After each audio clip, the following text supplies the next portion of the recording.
Hare Krishna, dear devotees. Thank you very much for joining today's class. I'm sorry for the delay in starting. Today we'll be reading Canto 1, Chapter 17, verse number 3.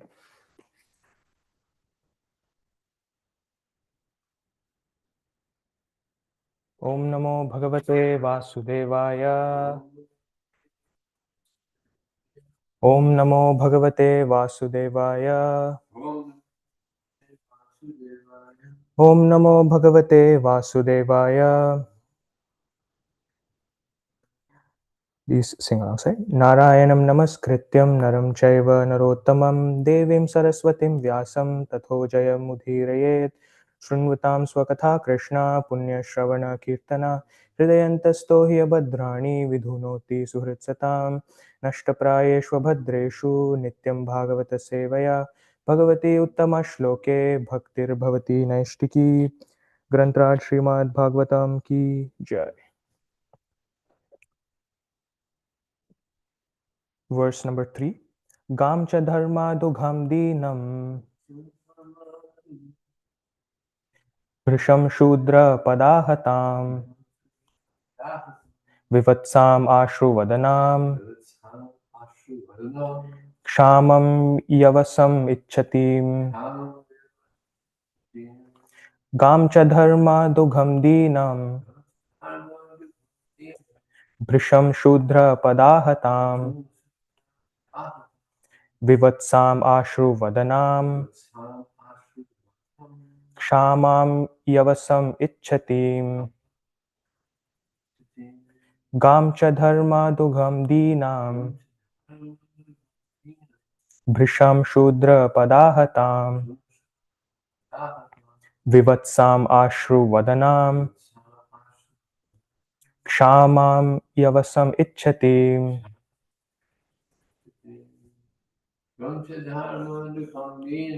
Gam cha dharma dugham dinam Bhrisham Shudra Padahatam Vivatsam Ashru Vadanam Kshamam Yavasam Ichchati. Word to word translation and purport by His Divine Grace, Srila A.C. Bhaktivedanta Swami, Srila Prabhupada. Srila Prabhupada ki. Gam, the cow. Cha, also. Dharma dugham, beneficial because one can draw religion from her. Dinam, now rendered poor. Bhrisham, distressed. Shudra, the lower caste. Pada ahatam, beaten on the legs. Vivatsam, without any calf. Ashru vadanam, with tears in her eyes. Kshamam, very weak. Yavasam, grass. Ichchatim, as if desiring to have some grass to eat. Translation. Although the cow is beneficial because one can draw religious principles from her, she was now rendered poor and calfless. Her legs were beaten by a Shudra. There were tears in her eyes, and she was distressed and weak. She was hankering after some grass in the field. Purport. The next symptom of the age of Kali is the distressed condition of the cow. Milking the cow means drawing the principles of religion in a liquid form. The great rishis and munis would live only on milk. Srila Shukadev Goswami would go to a householder while he was milking a cow, and he would simply take a little quantity of it for subsistence. Even 50 years ago, no one would deprive a sadhu of a quart or two of milk, and every householder would give milk like water.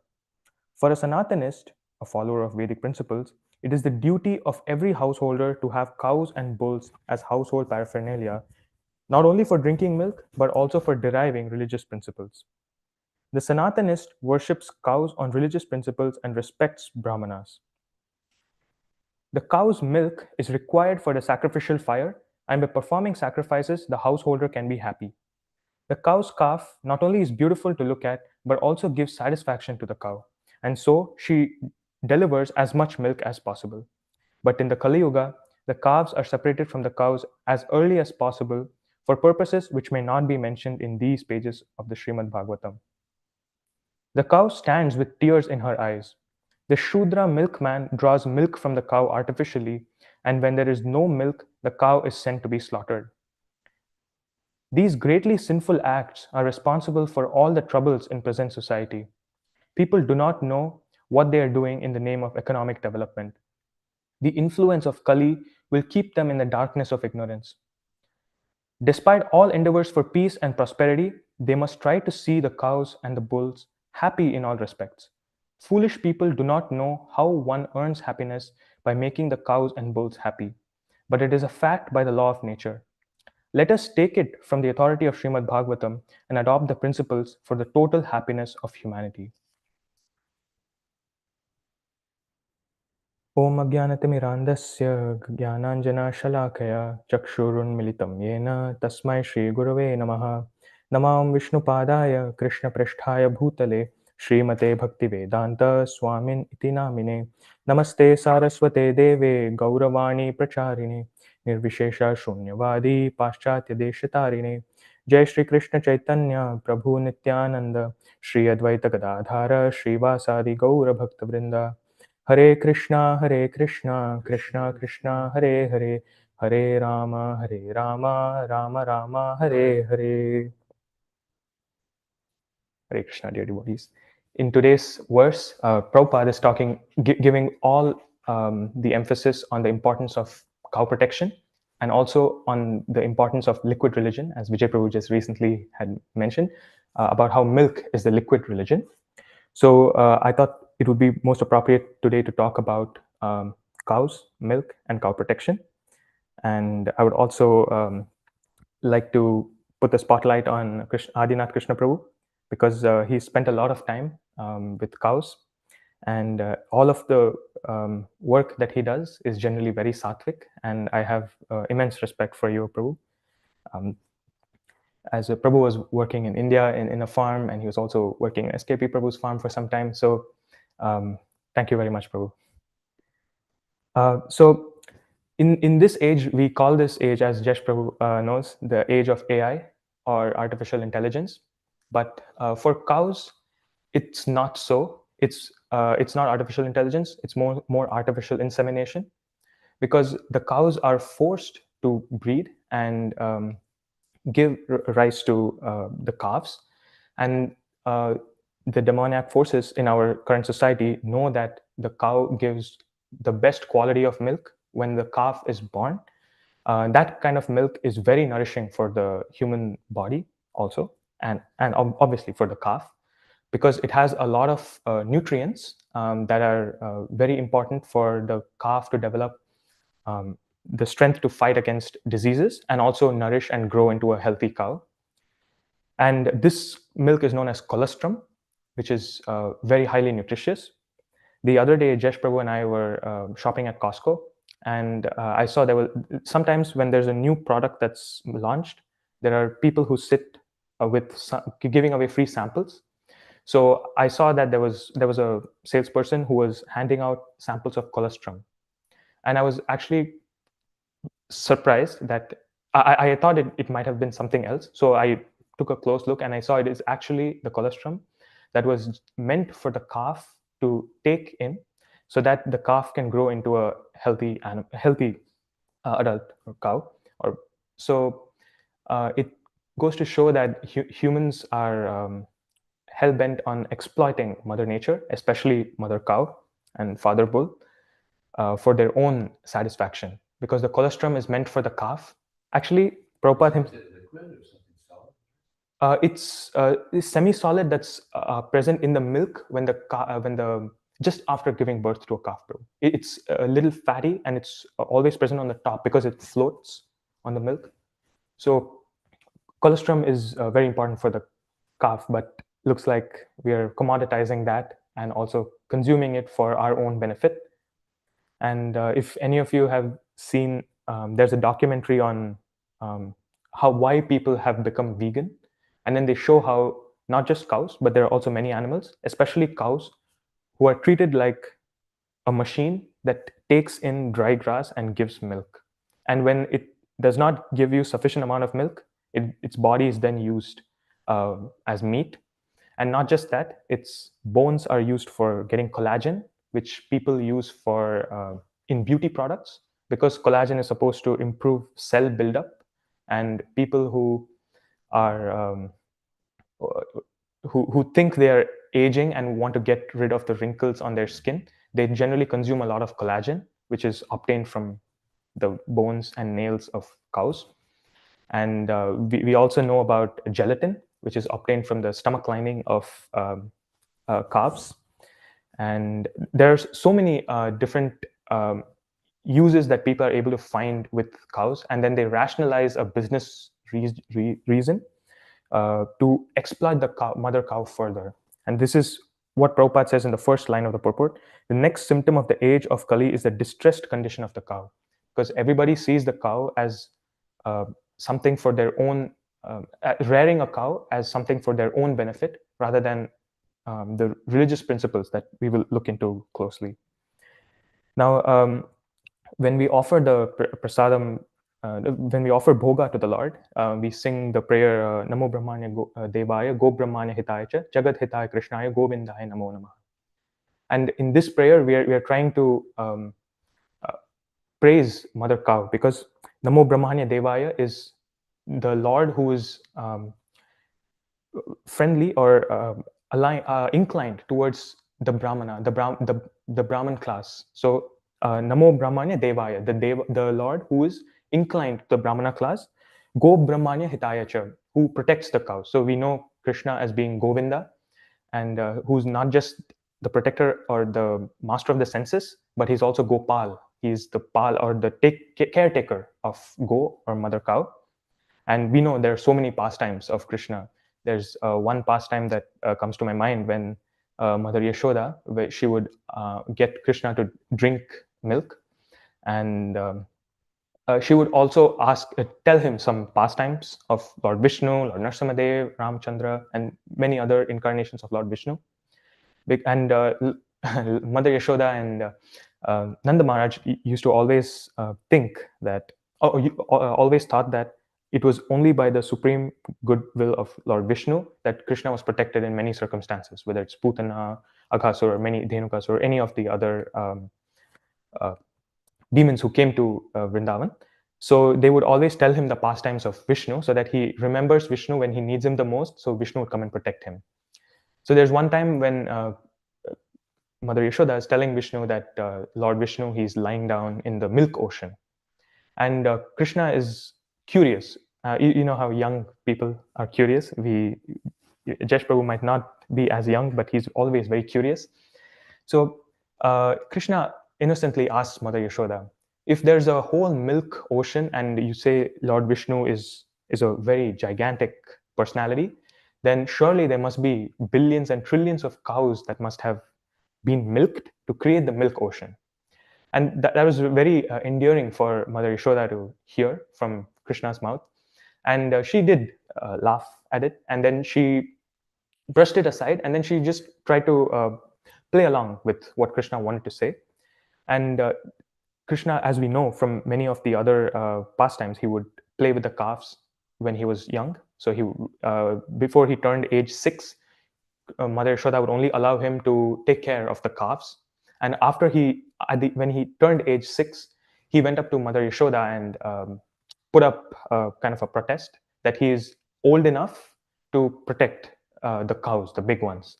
And Mother Yashoda would ask him to open his mouth, and he would not have all of his teeth. His milk teeth are still falling off. And she would say, you do not even have 32 teeth in your mouth, and you want to take care of the cows. And so she would, for taking care of Krishna, she would say, no, you just take care of the calves who are pretty much your same size. The cows are much bigger. You will not be able to take care of them. So she would say in that way. But Krishna would feel bad that only Balram and all the other elders would be able to go with the cows. And so he would protest in front of Mother Yashoda. I'm 6 years old. I'm old enough to go and take care of the cows. And then Mother Yashoda would and he would also give her reasons to send him. So she would say, if I go, I can play the music, and the cows will give better milk. There's actually research that says if cows hear music, they are more calm, and the quality of milk they produce is better. So when we were at SKP Prabhu's farm, we always see that where in the Goshala, there's always kirtan that's being played.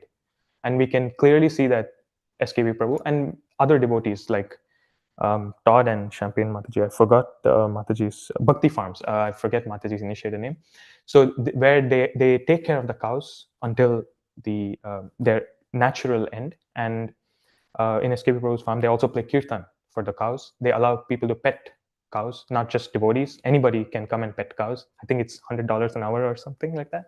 So it's beautiful because it gives and also SKP Prabhu gives a very specific kind of food grains mixed with dates and salt, jaggery, etc. for the cow, not the dry grass that is given in regular farms and ranches.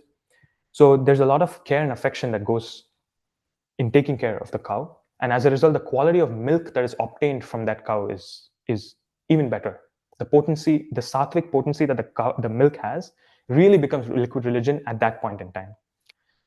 And Krishna made these kind of arguments to Mother Yashoda. I can play the flute, so the cows will give more milk, then we can make more sweets, and he would make such offerings. And finally, the final, you could say, the straw that broke the camel's back would be, he would say, please, I will listen to whatever Balram says. Please just let me go take care of the cows.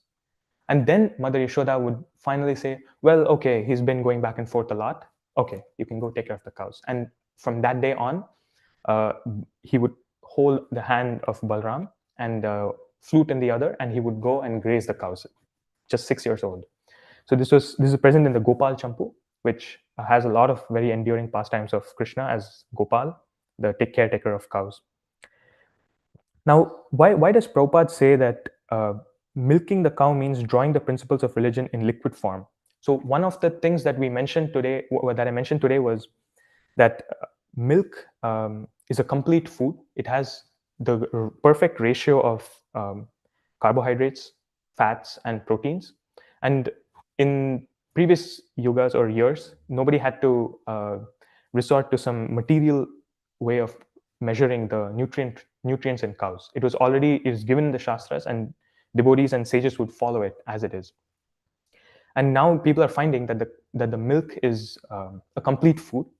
However, there's this notion that milk is not good for everybody, and some people have developed lactose intolerance, and some people think that it is too difficult to digest because of their whatever gut microbiome is. And there are many reasons why people turn vegan. Not all of them are because of cruelty. Many devotees are vegan, especially many disciples of Radhanath Maharaj. They're very conscious about not consuming any milk or ghee that is not ahimsa. But many people find faults with milk and say why they should not be having milk. And they give these reasons, and then they put a label that it's because of cruelty, and then they switch to the notion of being vegan. But the main problem is the quality of milk has deteriorated a lot because of all the activities that have been done. There are a lot of studies that show that just before an animal is killed, its adrenaline and all of the flight or fight response are at their peak. And then after the animal has been killed and the meat is taken away, it is the worst, it starts putrefying the minute the animal is dead, and that is what people consume. In Sanskrit, in Hindi, Sanskrit, the name for meat is called mamsaha. Mamsaha is like flesh or meat. And in Sanskrit, you perform sandhi, or you break the words, and you can know what the meaning is. It's called anvay, if you break the words and know what, and can really find the meaning. So mamsaha means this is me, and you can do the same to me. Mam is me, and saha is you. So when somebody knows that somebody is eating meat, they're eating mam saha. They're basically telling the animal that whoever meat they're eating, this time I'm eating it, next time it is your turn. So mam and saha, next time it's your turn. And the reasoning for this, as I was discussing with Adinath Prabhu, earlier we were trying to rationalize how other religions allow meat eating, whereas in Vedic civilization it's not, and how that is actually a regulation. It's not a recommendation that meat be eaten. it is known that people are anyway going to be eating meat, and it's regulated so that they don't overdo it. Whereas in the Bhakti tradition, it's not exactly forced upon, but it's very, very highly recommended, uh, and many of the literatures propound that we must not consume meat or kill an animal just to satisfy our belly for 3 hours in a day. And it goes to show how it goes to show how Kali Yuga has deteriorated when people are willing to kill any animal that they see alive just to satisfy their belly for a few hours, and they don't get much nutrition from it. They may get some protein from eating the meat, but there's no nourishment from it. There is nutrient, but there's no nourishment. But milk is something that can really nourish not just the body, but Prabhupada says in one purport, I'm unable to recollect which one, he says that drinking high quality milk from well protected cows improves the brain, increases the strength of the brain tissues, which helps one grasp Vedic literature in a more deeper manner. So if you see in Vrindavan, there are a lot of sages, and as Prabhupada also says here, that there are many sadhus who would drink a lot of milk. So when a sage eats only fruit, he's known as falahari. He eats only fruit and nothing else. Like that, there's a sage or a group of brahmanas who are called dugdaharis, who subsist only on milk, nothing else. Their morning, evening, night, everything is just subsisted on milk. So, and there's, funnily enough, there's another class of brahmanas who consume a lot of ghee, and this is a segue into the next beautiful thing about milk, and that is the panchagavya. So panchagavya are the 5 different ingredients that are very auspicious. So if we remember the Bhishma Panchak 5 days that we fast, which is to commemorate and also respect Bhishma Dev's last 5 days on the planet. Each of those 5 days, only one of the Panchagavya items are consumed as to honor and to perform some austerities for Bhishma Dev. So the first is milk itself. So on day 1 of the Bhishma Panchak, only milk is consumed. On day 2, ghee is consumed, only ghee. So if somebody feels like ghee is very difficult to digest, they might have just a teaspoon and then fast. But ghee is consumed the second day, and the third day is yogurt. I think the second day was yogurt, third day is ghee, and then the fourth day is just cow urine, and the fifth day is cow dung. So these are the 5 ingredients that are considered the purest, and that's why it's known as Panchagavya. And it is very auspicious to not just consume, but also have this with us in the ashram or anything, because of the auspiciousness that it brings and represents. And I just wanted to touch upon how 3 of these 5, all 5 obviously are obtained from the cow dung, cow urine. I still remember there used to be a very poor old lady who used to iron clothes outside my grandparents' house, and she would do that to provide for her family. And she sometimes did not have sufficient water to put into the steam iron to iron the clothes, and she would iron with the coal iron box. So she would wait for the cows to come. There used to be a lot of cows which used to pass by, and she would collect the cow urine and then use that to iron the clothes. And that would really, people may think that that's absurd and it may cause the fabric to stink or something like that, but it did not do that. It actually, it is what do you call it? Not an antiseptic, but it would kill all of the germs or any impurities that were present in the clothes that were washed and given to the lady who ironed. And it would also be very auspicious. The cow urine stains, bro? It's possible, yes, bro. So when I was trying to remember all of everything about the cow is auspicious, and how she used to use the cow urine. She would sprinkle it and then iron on top of that. And she also used to make cow dung cakes for making for cooking. So she would collect the cow dung from the cows that used to pass by and then hit it on the wall to make a cake. Once that dries, she would then use it for cooking.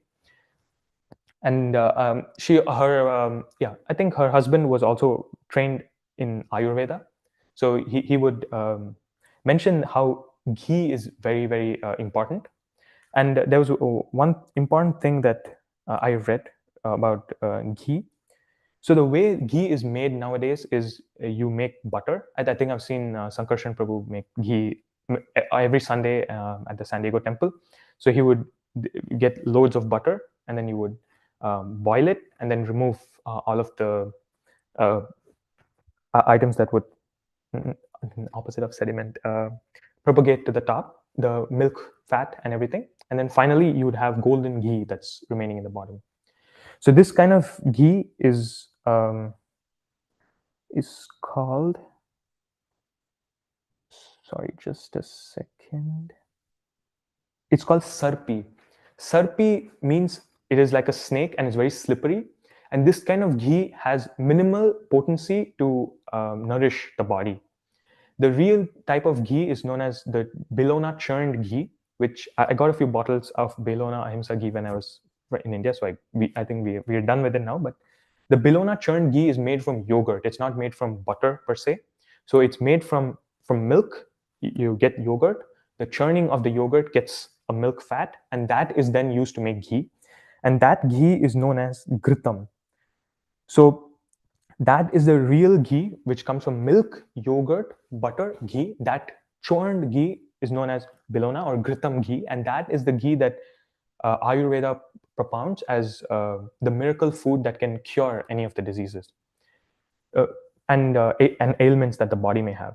And actually, if you remember, there was a time when Devrata Prabhu would consume maybe 13, 14 teaspoons of ghee. I used to wonder why that's the case. And he told me that an Ayurvedic doctor asked him to do that for his body type and certain compatibility issues. And when I was reading a little bit more about that, I realized that there are some practices in Ayurveda where you need to drink maybe even a liter of ghee in a day, and that would cure you of certain ailments.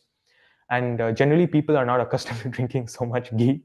So they would start with a small cup on day 1. On day 2, they would increase the quantity and so on until maybe day 15, where they would be at a position to drink maybe a liter of ghee.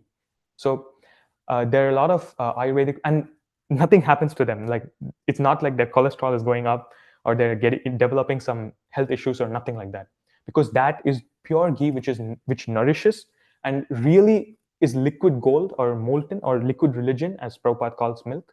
Because milk, you can say the sar or the condensed essence of milk is ghee is considered as the condensed essence of milk. So it's really the condensed essence of the liquid of religion. And that is why Ayurveda talks really highly of ghee. However, in today's civilization, again, ghee is termed a villain because of its high fat content. And people use surpi ghee or the lower quality ghee, which does not have the nourishing potency. And then they put a label on it that you should avoid ghee and you should only have something like extra virgin olive oil, and that should be very healthy for you. And they propagate these kind of stories. So as you can see, the main ingredients that form the Panchagavya are generally moved away from. People tend to move away from yogurt. They try to move away from milk, ghee, and obviously in this day and age, nobody is going to be using cow dung patties to cook food or cow urine for other antiseptic purposes. So this is what Prabhupada is talking about, the decline in religion. And in the previous yuga, and in 50 years ago, as Prabhupada was saying, one would never deprive anybody of milk. If anybody would come home, now we offer water, but earlier they would offer more milk. There are a class of brahmanas who are very famed for drinking ghee. So they're not worth their salt if they're unable to drink ghee. So there are some certain classes of brahmanas like that. And for them, they eat everything cooked in pure ghee, sweets. And it's surprising that nothing happens to them. They do not develop any diabetes or they do not develop any cholesterol. I'm not recommending this, obviously, but I'm saying there are a class of brahmanas who do that.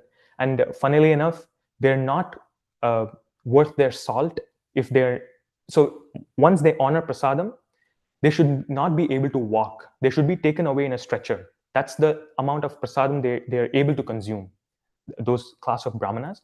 So there are people generally poke fun about them that they're only eating, they're eating religion, but they know what good life means. Because in Vedic civilization, if anybody had ghee, it meant that they were living the good life. Because as Prabhupada was saying here, the cow and the bull were paraphernalia for worship and sacrifice. So whatever ingredients they got from the cow, they would use it in yajna.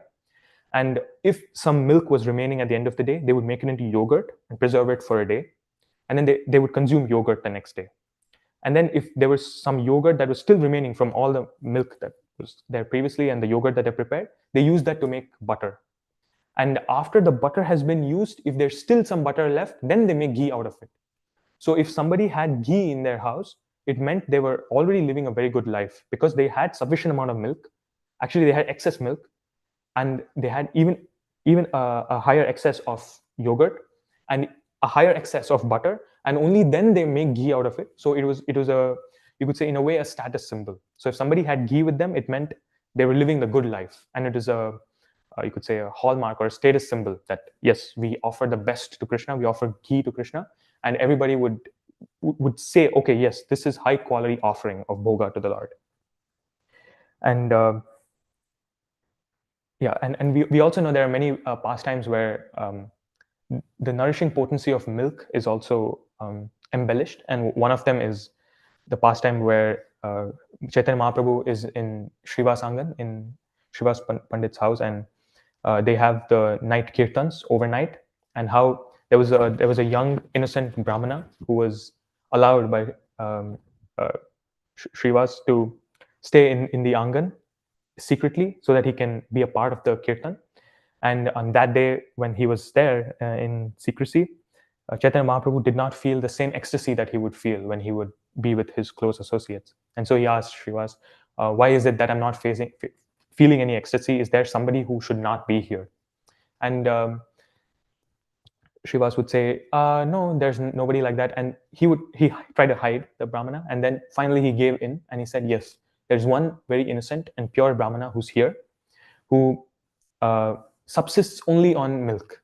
So the purity of the brahmana was judged by the fact that he was austere enough to only consume milk, and that meant his consciousness was very highly developed. His, you could say, the brain tissues were nourished by that milk, and as a result, he was very pure.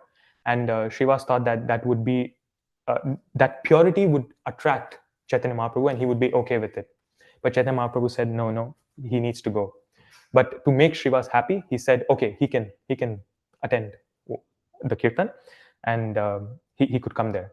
This is not, he had to leave. But Chaitanya Mahaprabhu said, it's all right that he was there as part of the kirtan. He knows what kind of ecstasy is there in the kirtan, but it is okay. But Chaitanya Mahaprabhu was trying to say that just having a pure heart, pure soul, or just subsisting on milk, a lot of austerities alone are insufficient to obtain the Supreme Personality of Godhead. You really need to have the love and affection for him. And if you see the cow, there are so many pastimes. Even in Madhavendra Puri's pastime, he was almost going to faint as he was performing the Govardhan Parikrama, and Krishna himself came with a glass of milk, nothing else. He didn't come with Gatorade or something like that. He came with milk and gave that one glass of milk, and that completely transformed Madhavendra Puri's life. And later on in the pastime, the deities of Krishna were underneath a lot of bushes, and he would be very surprised to see that the cows would go and give all of their empty their udder of milk on that location. And then when he would open up the bush and the land and everything, and he found that the deity was there, and that was what was worshipped as the first Govardhan festival there in Vrindavan. And the cow's milk actually has a lot of affection. It's created for the calf with a lot of affection, and that same affection is given to us when we consume it. So the first milk that the child gets is from the mother. And Prabhupada has mentioned in many, I think there was one of the quotes for the day where Prabhupada was mentioning that it is so magical that a minute ago there was no milk in the breast, but as soon as the child is born, Krishna makes sure that the child is nourished, so the mother has milk in the breast. And that nourishes the child. And as the child grows older, the cow's milk is then given to the child because it is known to nourish the child. and it is considered to have the same amount of love and affection that the mother had for the child, that the cow had for the calf. That is, the excess of that is taken and offered to the child. It's considered to be a very pure form of liquid religion. And there are so many ways to praise the benefits of cow protection. However, in today's civilization, it's getting more and more difficult because we don't have easy access to farms or even the Vaishya community to set up farm communities and then grow from there. But there was one interesting thing I was reading about London, where there were devotees who couldn't afford to have a farm, but they were bold enough, or you could say a little audacious, to talk to you could say karmi or regular farms, and tell them to keep a few cows protected, and they were willing to pay excess, like extra Lakshmi, for the milk from those cows who were protected and given better nutrition, and also those cows would not be sent to the slaughterhouse. So it's more like, let's say there was a farm that had 100 cows, and they were willing to pay extra to take care of, and also for the milk and milk products from that cow, so that there's some form of cow protection even in a karmi farm where there were some cows that were protected, and it would nourish them for their own soul. And I was just thinking, well, it's actually quite possible. And SKP Prabhu, his Guru Maharaj asked him to start the farm community. So he and a few devotees together pooled in a lot of Lakshmi to create the farm that he maintains. And his house is just literally a part of the farm. And he has a lot of books in his bookshelf from his Guru Maharaj, which talks about the necessity of what real civilization is, and why cow protection is the real, you could say, the pedestal upon which a good civilization can stand on.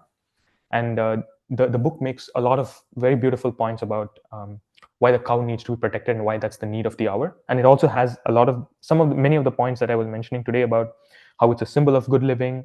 It's molten ghee is a symbol of good living. It's molten and golden, and how it's used in Ayurvedic practices, and how milk alone is sufficient for anyone to subsist. It has the minerals and nutrition, and it can nourish the body.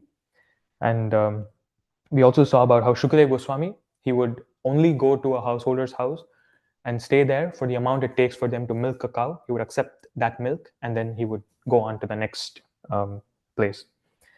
And we also spoke about the Surabhi cows. So if you remember, the Surabhi cows are the equivalent of the Kamadhenu, but in the material world, including the heavenly abode. So we see when Indra performed his Govardhan Leela, or pastime, where he tried to flood the entire city and kill the Vrindavan Vasis, Krishna was still willing to forgive him. And it's very interesting because there were demons who tried to kill and did not cause any harm because Krishna was protecting, like Aghasura, for example. They tried to cause harm to the Vrajavasis, but they were killed by Krishna. And same, Indra also had this, you could say, a similar intent. He wanted to cause harm to the Vrajavasis, but this time Krishna did not kill him. Krishna did not punish him at all. And the Prabhupada and also the different acharyas say that it's because at the end, Indra went behind Surabhi, Mother Surabhi, and he pleaded, Mother Surabhi, that your caretaker, Gopal, I have offended him deeply, and I want you to protect me. And as a result of him going to Mother Cow and seeking her blessings, that was the reason why Krishna, completely forgave him and told him that about his false pride and how he should give it up. And it goes to show that cow is not just a symbol of religion, but also a shelter for everybody. So protecting that shelter is very important for our own protection. Finally, I would like to end today's class by saying that so milk is a perfect food. It's the food that gets us in the sattvic mood, which is very inclined to spiritual life. And there are many other animals as well which give milk. For example, the goat can never contact tuberculosis. So if someone is suffering from tuberculosis, goat milk is recommended for them. So, and similarly, if there's a household that has a few goats, it means that household will never have tuberculosis with them. And similarly, there are many other animals who are supposed to be serving the Lord, who's supposed to live out their life, complete their karma in that body, and then move on to a higher life form. But by killing them, we are, or not us, but as a society, as a collective society, we are also interfering in the law of karma, and we take a lot of karma on ourselves, especially those in leadership positions. They incur a lot of the karma. And I think Jesh Prabhu was also mentioning about how there's a lot of subsidies on meat, because there's no way meat would be the cost it is today. It's actually cheaper than milk. And I've also seen in some places the meat options are cheaper than the beans, which is very surprising, because the society that subsidizes meat also incurs a lot of group karma. That's what the Shastras say. So I'm not saying we should all turn vegan immediately. I'm just saying we should be more mindful of where all of the ingredients we offer and consume come from, because all of these have a very important role in our consciousness. And okay, yes, Prabhu. I think I had a very wide variety of points. I might have rambled a little bit, and I apologize. Thank you very much for bearing with me. I hope I was able to embellish the importance of cow protection, cow and milk in today's class. Thank you very much, dear devotees. Hare Krishna. On that pastime of the Brahma, he was there. He was relishing the kirtan with Lord Chaitanya, Srivas Thakur, and he was asked to leave. And one might think what he said, as he was leaving, he was so ecstatic. He was resisting bliss, because although he had to leave, still he was there. He got to see the kirtan, hear the kirtan. He was so happy. And Lord Chaitanya, he is the omniscient Lord. So he told Srivas Thakur, bring him back. So he brought him back and was able to continue on in the kirtan. Mercy of Lord Chaitanya. Yes, right. He was humble, although he was kicked out. He was very humble and just appreciative of Lord Chaitanya. So humility and appreciation. Lord Chaitanya appreciate. Yes, he's also very, very pure. So, Mahaprabhu saw that. Yes. Did anybody else have any thoughts, reflections, or corrections?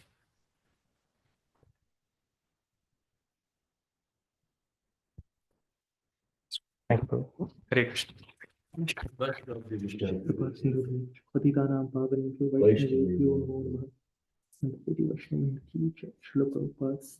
Jai. Vishal ki jai.